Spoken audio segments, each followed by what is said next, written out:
भगवान श्री राम की कथा, राम और वृद्ध भिक्षुक का रहस्य, भावनात्मक संस्करण।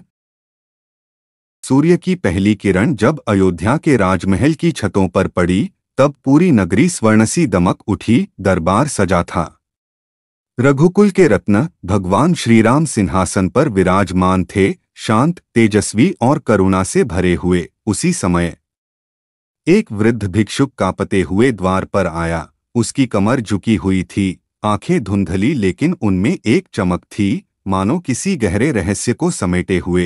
राजद्वार पर खड़े सैनिकों ने उसे रोका, लेकिन वृद्ध ने कांपती आवाज में कहा, मुझे श्रीराम से मिलना है। अंतिम बार उस आवाज में ऐसी पीड़ा थी कि सैनिक भी मौन हो गए। श्रीराम ने उसे बुलवा लिया।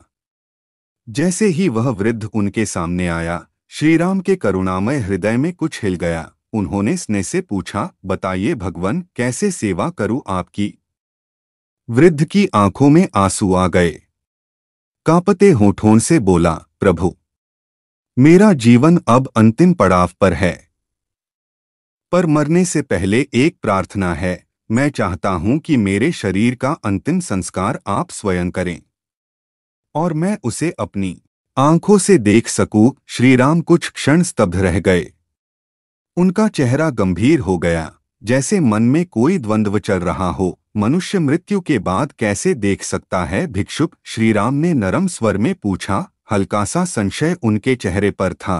वृद्ध मुस्कराया, एक ऐसी मुस्कान जिसमें वर्षों की तपस्या, पीड़ा और विश्वास समाया था। आप श्रीराम हैं, त्रेता युग के साक्षात धर्म, आपके लिए क्या असंभव है? दरबार में सन्नाटा छा गया। श्रीराम ने अपनी आंखें बंद की, भीतर की करुणा को स्वीकार किया और कहा, तथास्तु।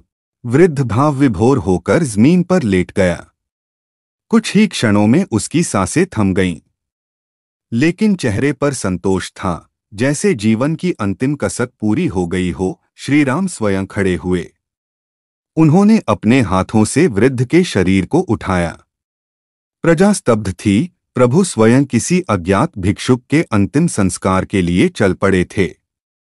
गंगा तट पर उन्होंने स्नान कराया, चंदन से शरीर का लेप किया, फूलों से सजाया और शांत मन से अग्नि दी। तभी अग्नि से एक दिव्य प्रकाश निकला। आकाश से स्वर गूंजा। यह सुनते ही श्रीराम की आंखें भर आईं। उन्होंने दोनों हाथ जोड़ लिए और करुणा से भरे स्वर में बोले, पिता, आज एक और ऋण उतर गया। पूरा आकाश भाव विभोर हो उठा। गंगा की लहरें जैसे मंत्र पढ़ने लगीं।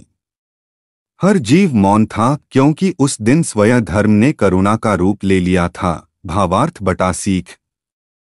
कभी कभी जीवन हमें ऐसे कर्म सौंपता है जिन्हें पूरा करने का अधिकार केवल हृदय की करुणा के पास होता है। श्रीराम का जीवन सिखाता है, धर्म वह नहीं जो केवल नियमों में बंधा हो, धर्म वह है जो हृदय से उठे और दूसरों को मुक्ति दे।